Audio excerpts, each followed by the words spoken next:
हमारे legal system में एक पुरुष की जान की कोई कीमत नहीं है। 34 साल का अतुल, जो बैंगलोर में जॉब करता था, फेक डाउरी केसेस और एलिमनी की डिमांड से तंग आकर अपनी जिंदगी खत्म करने पर मजबूर हो गया। अतुल की वाइफ, जो एसेंचर में काम करती थी, महीने का 40,000 एलिमनी लेती थी, लेकिन धीरे धीरे 2-3 लाख डिमांड करने लगी। जब अतुल ने मना किया तो उस पे 9 फेक केसेस थोप दिए गए। पिछले 2 साल से अतुल हर महीने बैंगलोर से यूपी कोर्ट के चक्कर लगा रहा था। उम्मीद थी कि न्याय मिलेगा, पर मिला क्या? जज का मजाक और वाइफ की धमकी कि मर जाओ, तुम्हारे बाद तुम्हारे पेरेंट्स को भी कोर्ट घसीटूंगी। हमारे देश में अगर एक औरत अपनी जान लेती है तो बिना सबूत की भी हस्बैंड की पूरी फैमिली जेल में होती है, पर यहाँ 24 पेज का नोट और वीडियो एविडेंस के बावजूद भी कोई स्ट्रिक्ट एक्शन नहीं लिया गया। ऐसे कब तक निर्दोष लोग फेक केसेस की बलि चढ़ते रहेंगे? ये सिर्फ एक कहानी नहीं, एक वेकअप कॉल है। तो आवाज उठाओ और इस मैसेज को शेयर करो, क्योंकि न्याय के लिए मिलकर लड़ना जरूरी है। सुना है कानून अंधा है, सुना है कानून अंधा है, पर है तो जो ना हो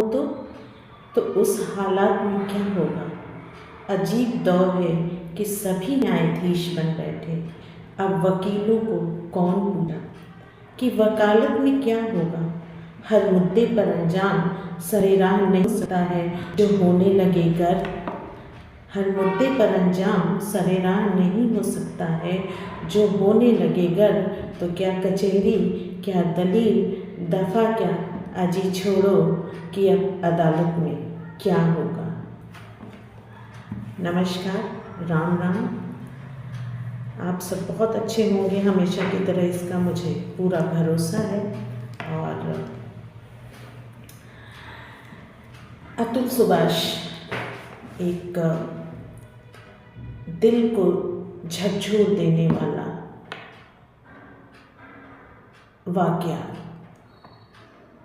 और पूरा देश एक तरह से हिल गया था। अभी भी है, लेकिन अब थोड़ा उसकी आग कम हो चुकी है। लेकिन क्या ऐसा कुछ हुआ उनको न्याय के लिए कुछ कदम आगे बढ़े? अगर आप पूछेंगे मुझसे मेरी ओपिनियन, तो मैं कहूँगी कि कुछ भी नहीं हुआ।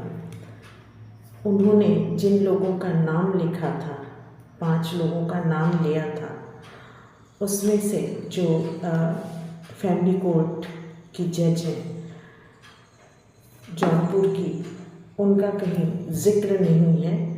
और तो और मीडिया से सवाल पूछा गया है कि आपने उनका नाम क्यों लिया। तो आप समझ सकते हैं कि इस केस में क्या न्याय होगा, कैसे न्याय होगा। बेटा चला गया, माँ बाप एकदम इतने ज़्यादा दुख में हैं। किसी का भी बेटा जाएगा तो तकलीफ़ होगी, जीवन भर का ये दर्द है। हम ईश्वर से प्रार्थना करते हैं कि सुभाष के माता पिता को ये दुख सहने की शक्ति दे। लेकिन भगवान कितनी भी शक्ति दे दे, बेटा तो बेटा होता है, और वो भी इन परिस्थितियों में अगर वो इस दुनिया को छोड़ के गया हो। अब सवाल है कि अतुल सुभाष का बेटा कहाँ है। अतुल सुभाष का बेटा, जैसा कि उन्होंने अपने सुसाइड नोट में डिमांड करके गए हैं कि मेरे माँ बाप को दे दिया जाए, और पूरा परिवार यही कह रहा है। और कायदे से देखिए, माँ जेल में है, बच्चे की नानी और मामा भी जेल में हैं, पिता इस दुनिया में नहीं है। तो उसके बाद जो उसके सबसे ज़्यादा सगे हैं वो उसके दादा और दादी हैं। लेकिन कोर्ट इस पे पता नहीं क्यों संज्ञान नहीं ले रहा है, कार्रवाई नहीं कर रहा है। क्या चल रहा है, क्या हो रहा है, नहीं पता। 14 दिन की न्यायिक हिरासत में ये तीनों लोग गए हैं। हर रोज़ नए नए वक्तव्य आ रहे हैं। जैसे सुभाष की पत्नी ने कहा कि वो अपने पैसे अय्याशी में उड़ा देता था, उसके बाद मेरी सैलरी लेता था।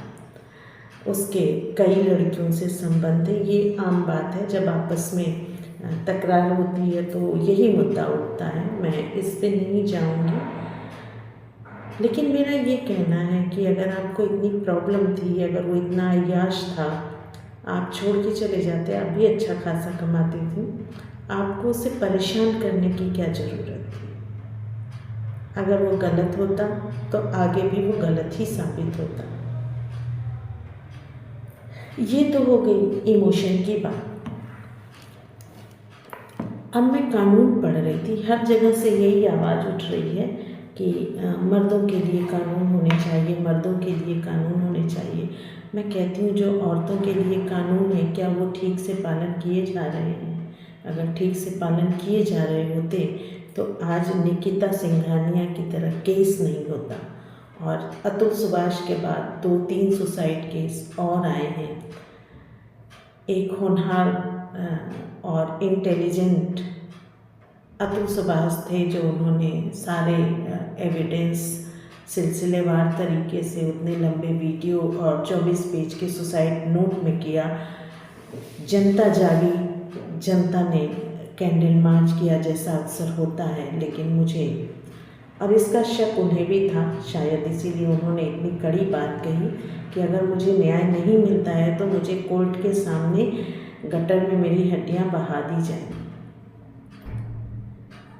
और संभावना भी ऐसी है कि न्याय शायद ही हो।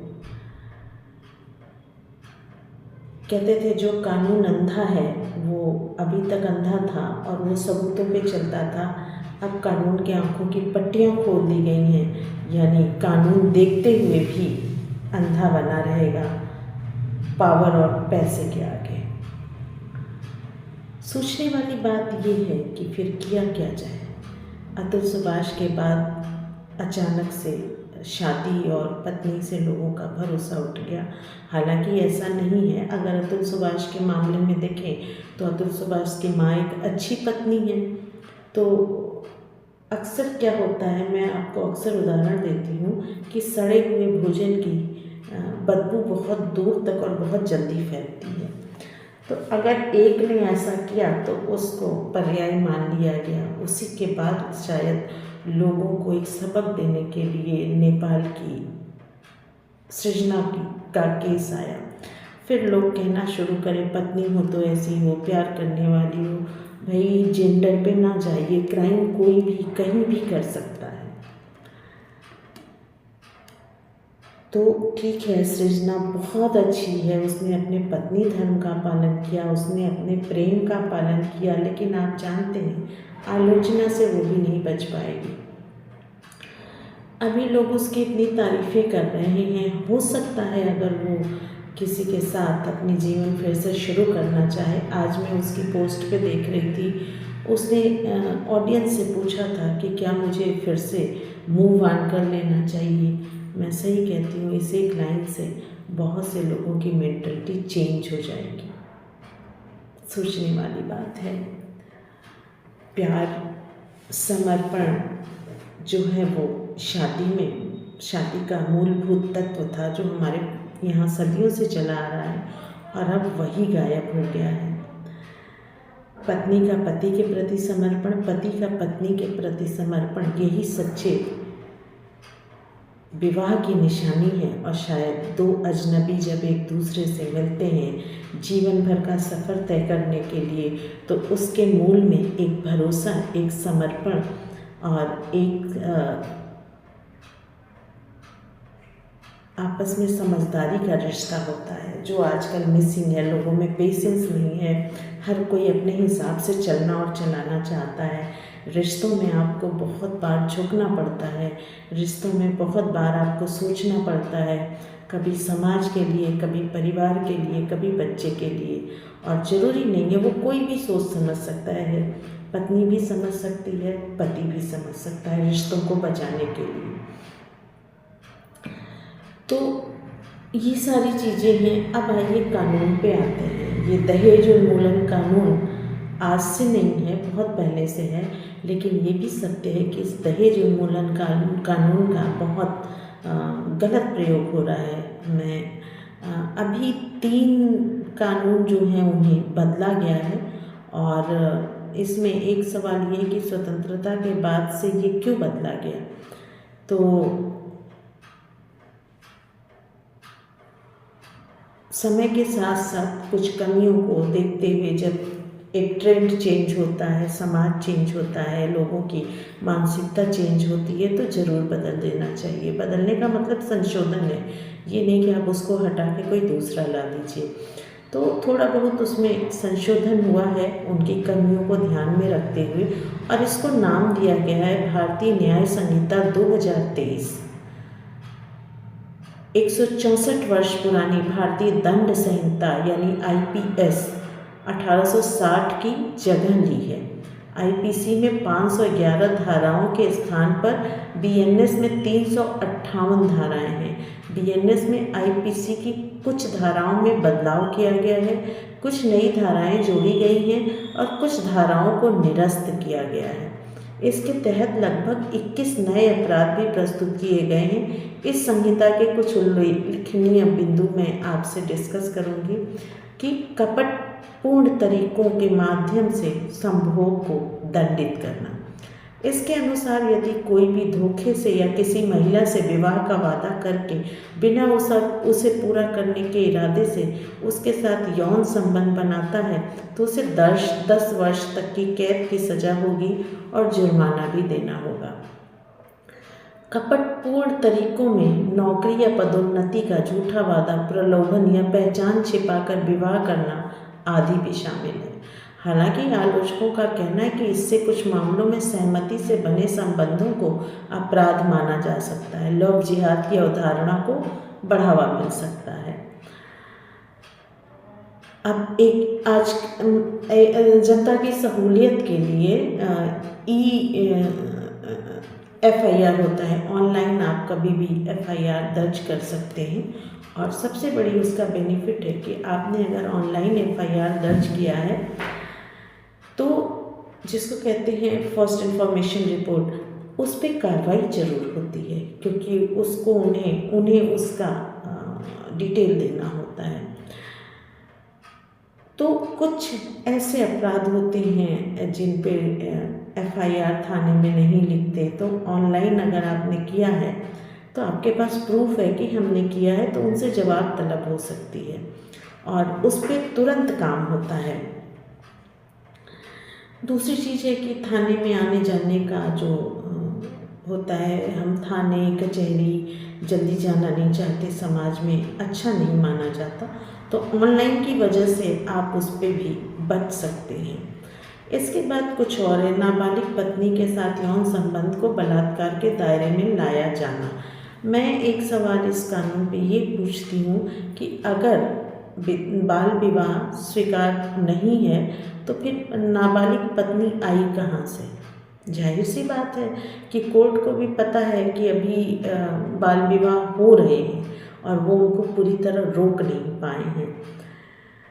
इसी क्रम में वर्ष 2017 में सर्वोच्च न्यायालय ने माना था कि 15 वर्ष की यह सीमा पॉक्सो अधिनियम POCSO के तहत बाल कलाकार कानूनों के विपरीत है।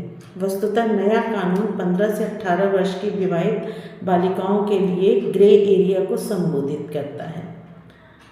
उसके बाद है, पहली बार नस्ल, जाति या समुदाय के आधार पर हत्या एक अलग अभी तक नहीं था, जैसे पहले ये था SC ST का और उसका अलग धारा लगती थी, तो अब नस्ल, जाति या समुदाय के आधार पर हत्या को एक अलग कैटेगरी में रखा गया है।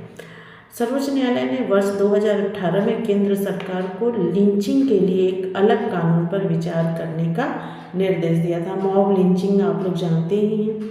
अब ऐसे अपराधों के लिए नए कानूनी प्रावधानों को मान्यता मिल गई है। संगठित अपराध और आतंक जैसे अपराधों को शामिल करना। पहले आतंकवादी गतिविधियों के लिए गैर कानूनी गतिविधि रोकथाम अधिनियम UAPA जैसा विशिष्ट व कड़ा कानून था। हालांकि आतंकवाद के मामले में BNS में UAPA के कई पहलुओं को शामिल किया गया है। इस तरह से बहुत सारे हैं, जैसे स्नैचिंग, चोरी भी अब एक अलग से अपराध हो गया है, क्योंकि आए दिन स्नैचिंग हो रही है। लेकिन दिक्कत ये है कि आप कितने भी कानून बना दीजिए, अगर आपकी पुलिस उसको ठीक से नहीं करती है तो आप कुछ नहीं कर सकते। अब जैसे न्यायिक फैसले की अवधि फास्ट ट्रैक कोर्ट जो है शायद उसी के बिना पे बनाया गया कि आपराधिक मामलों में फैसला मुकदमे के पूरा होने के 45 दिनों के भीतर आना चाहिए और पहली सुनवाई के 60 दिनों के भीतर आरोप तय किए जाने चाहिए। मतलब 60 दिनों का मतलब है कि 2 महीने के। साथ ही बलात्कार पीड़ितों की जांच करने वाले चिकित्सा विशेषज्ञों को 7 दिनों के भीतर जांच अधिकारी को अपनी रिपोर्ट सौंपनी चाहिए। और इसके साथ साथ पुलिस पर प्रशासन पे भी रोक लगाया है कानून ने कि पुलिस द्वारा गिरफ्तारी से संबंधित प्रावधानों के दुरुपयोग को रोकने के लिए बीएनएसएस ने राज्य सरकार पर एक पुलिस अधिकारी को नामित करने का अतिरिक्त दायित्व पेश किया है। इससे क्या होगा कि जो उस एरिया के पुलिस थे जिनकी जान पहचान थी, पैसों के बल पे रिपोर्ट बदल देते थे, तो जो एक अलग से न्यूट्रल पुलिस उनके ऊपर होगी वो निगरानी करेगी।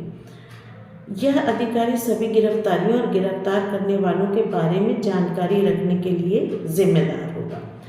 इसके अनुसार ऐसी जानकारी को हर पुलिस स्टेशन और जिला मुख्यालय में प्रमुखता से प्रदर्शित किया जाना आवश्यक है। देखिए, संशोधन भी अच्छा है और नियम कानून भी बहुत अच्छा है, लेकिन उसका पुलिस प्रशासन क्या करती है? सारी लीपापोती तो नीचे के ही उससे होती है, जो बचती है वो ऊपर हो जाती है। अब पीड़ित पक्ष को सुनवाई के अवसर, जिन मामलों में सजा 7 वर्ष या उससे अधिक है उनमें सरकार द्वारा केस वापस लेने से पहले पीड़ित को सुनवाई का मौका दिया जाएगा। भाई, कोई ऐसा तो नहीं कि निर्दोष है और उस पर मुकदमे चलाए जा रहे हैं या उसे परेशान किया जा रहा है। इसी तरह से बहुत सारी हैं। जेलों में भीड़ भाड़ कम करना, जमानत के संबंध में 0 एफआईआर। 0 एफआईआर का मतलब होता है कि अक्सर आपने देखा होगा कि पुलिस आनाकानी करती है कि ये मेरे थाने के एरिया का नहीं है, ये उस थाने के एरिया का है। तो 0 एफआईआर में ये सुविधा दी गई है कि कोई कहीं भी एफआईआर दर्ज करा सकता है। और पसंद के व्यक्ति को सूचना का अधिकार, जब उस व्यक्ति को गिरफ्तार किया जाएगा तो वो किसी से भी सहायता ले सकता है अपनी स्थिति के बारे में बता के।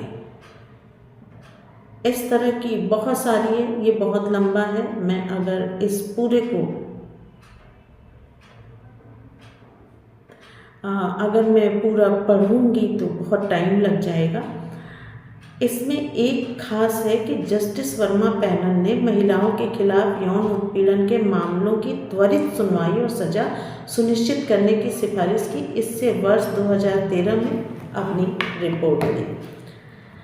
अभी भी जो भी है सारे कानूनों पे महिलाओं का वर्चस्व है। देखिए, जो सवाल अतुल सुभाष के बाद, सुसाइड के बाद उठे कि सारे कानून महिलाओं के लिए हैं, ऐसा नहीं है। सिर्फ ऐसा है कि शातिर व्यक्ति, आप ये भी जानते हैं, मैं भी जानती हूँ कि बहुत सारे दहेज के केसेस ऐसे होते हैं कि लड़की को मार दिया जाता है और पैसे और पावर का प्रयोग करके उसको मारने वाले, जलाने वाले या दहेज की डिमांड करने वाले या उसको उस स्थिति में लाने के लिए कि वो सुसाइड कर ले, वो पावर और पैसे का प्रयोग करके अपने आप को निर्दोष साबित कर लेते हैं। तो आप क्या कर सकते हैं? हम और आप क्या कर सकते हैं? देखिए, हमें आपको भी पता है कि भ्रष्टाचार किस तेज़ी से है। 100 रुपये के लिए लोग अपना ज़मीन बेच देते हैं। अगर मैं अतुल सुभाष की बात करूं तो उन्हीं के केस में जो जज साहिबा पे आरोप उन्होंने लगाया है, उनकी भी कहानी उन्होंने बताई थी कि उन्होंने पैसों की डिमांड की थी। तो जब तक न्याय व्यवस्था, प्रशासन ईमानदारी से अपना काम नहीं करेगी, तब तक कितने भी लॉ बन जाए आप उस पर कुछ नहीं कर सकते, क्योंकि आपने एफआईआर भी करा दिया, सब कुछ करा दिया, कोर्ट में पहुंच गए, जज ही बिका हुआ है, तो वहाँ कुछ भी सुनवाई हो वो अपने हिसाब से ही जजमेंट देगा। सबसे बड़ी विडंबना मुझे ये लगती है कि संसद में इतनी नौटंकियाँ हो रही हैं। मैं नौटंकियाँ भी कह सकती हूँ, नहीं भी, लेकिन सवाल ये है कि हम आपको चुन के क्यों भेज रहे हैं? अगर हम समाज में सुरक्षित नहीं हैं, आपके सामने इस तरह की कोई घटना आ रही है तो आपका ये पूरा दायित्व और कर्तव्य बनता है कि आप उसको संसद में बहस कीजिए, उस केस को आगे और लोग उदाहरण बना के देखिए। अतुल सुभाष के बाद ऐसी बात नहीं कि पहले सुसाइड नहीं होते थे, आदमी प्रताड़ित नहीं होते थे, लेकिन अतुल सुभाष के बाद कहते हैं ना कि कोई घटना होती है तो आपकी पीड़ा बहने लगती है, आपकी पीड़ा महसूस होने लगती है सामने वाले को घायल देख के। तो इस पे बहस करना चाहिए, समाजवादियों को इस पे देखना चाहिए कि अब पत्नियां इतनी निर्मम कैसे होती जा रही हैं या इंसान की संवेदनाएं कैसे बढ़ने लगी हैं। सबसे बड़ी चीज़ है कि इंसान में इंसानियत और संवेदना नाम की चीज़ नहीं रह गई है। अपने स्वार्थ के लिए वो किसी को मार सकता है, कुछ भी कर सकता है। एनीवे, इस पे बात करेंगे तो बहुत लंबा होगा और आप सब जानते हैं। तो अतुल सुभाष के साथ हमारी और उनके परिवार के साथ पूरी संभावनाएं हैं, लेकिन हाँ, इस केस को आप बंद मत कीजिए। अपने सोशल मीडिया के थ्रू इस केस को उजागर कीजिए, लोगों के संज्ञान में डालते रहिए, सरकार पे दबाव बनाते रहिए। आप देख रहे हैं आजकल आंदोलन या किसी चीज़ को सरकार बहुत तेज़ी से कुचलती है। आप किसान आंदोलन ले लीजिए या फिर बीपीएससी का देख लीजिए, किस तरह छात्रों पे बर्बरता की गई, लाठियाँ बरसाई गई, या दिल्ली में पहलवान बेटियों पे। तो हम लोकतांत्रिक देश में हैं, हम प्रतिनिधि चुन के भेजते हैं, तो ये प्रतिनिधि किस लिए हैं? क्या अपनी विलासिता के लिए हैं? इस तरह के कोर्ट संसद में इस तरह के आपसी बहस के लिए हैं या जनता के मुद्दों को उठाने के लिए हैं? तो ये आपको अपने उस सांसद से पूछना चाहिए, मंत्री से पूछना चाहिए, या जब वो आते हैं वोट लेने तो आपको संज्ञान लेना चाहिए। दूसरी चीज़ है कि देखिए, मैं कुछ नहीं कह सकती क्योंकि ये जो घटनाएं हैं ये लव मैरिज में भी आ रही हैं, अरेंज मैरिज में भी आ रही हैं। तो सीधी सी बात है कि सामने वाले की मानसिकता क्या है, उसका पालन पोषण, उसका संस्कार कैसा हुआ है, उस हिसाब से भी ये क्राइम होते हैं। तो मुझे लगता है कि और ये लेकिन फैक्ट है कि मर्दों के साथ भी मैं आपसे हमेशा कहती हूँ कि जेंडर मायने नहीं रखता और क्राइम रेट दोनों में बराबर है, सब में बराबर है, चाहे वो बुजुर्ग हो, महिला हो या पुरुष हो, सब में बराबर है। और कुछ इस तरह का ट्रेंड चल रहा है कि लोगों के हृदय, लोगों के दिल सेल्फिश हो गए हैं, कड़े हो गए हैं। और इसका जीता जागता उदाहरण है जयपुर का हाईवे, जहाँ एक व्यक्ति जलते हुए मदद की गुहार कर रहा है, सामने एक व्यक्ति उसकी वीडियो बना रहा है। वहाँ आइसक्रीम लोग खड़े होकर ऐसे खा रहे थे जैसे लोगों के मरने पे उन्हें पार्टी दी गई हो। संवेदना कहाँ है? मानवता कहाँ चली गई? हम इस देश के तो, हमारे देश में तो ऐसे लोग नहीं थे, हमारे देश का तो ऐसा संस्कार नहीं है, हमारे देश की तो ऐसी संस्कृति नहीं है। फिर आप आज अगर सुरक्षित हैं, जरूरी नहीं है कि कल भी सुरक्षित रहेंगे। तो लोगों की आपको भी ज़रूरत पड़ेगी और आपके सामने तभी कोई मदद के लिए आएगा जब आपने किसी का किया हो। हमारे रामायण आपने भजनों में सुना होगा कि नियति भेद नहीं करती, जो देती है वो लेती है। आप जैसा करोगे आपको वैसा लौट के मिलेगा। वो व्यक्ति करे ना करे, कोई और करे, मिलेगा ज़रूर। अगर आपने किसी को धोखा दिया है तो किसी के थ्रू आपको धोखा जरूर मिलेगा। अगर आपने किसी की मुसीबत में सहायता की है, क्योंकि देखिए, सुख दुख, मुसीबत, खुशी हम सबकी लाइफ में है। इससे कोई ऐसा व्यक्ति नहीं है जो बचा हुआ है। दिन है तो रात है। तो संवेदना जीवित रखिए, मानवता, इंसानियत जीवित रखिए, बहुत ज़रूरी है। तो आज के लिए इतना ही। बाकी अतुल सुभाष के परिवार के प्रति हमारी पूरी संवेदनाएं हैं। कोशिश कीजिए कि सोशल मीडिया के थ्रू इस केस को उठाते रहिए ताकि ये दबने ना पाए। नमस्कार, राम राम, जय श्री राम।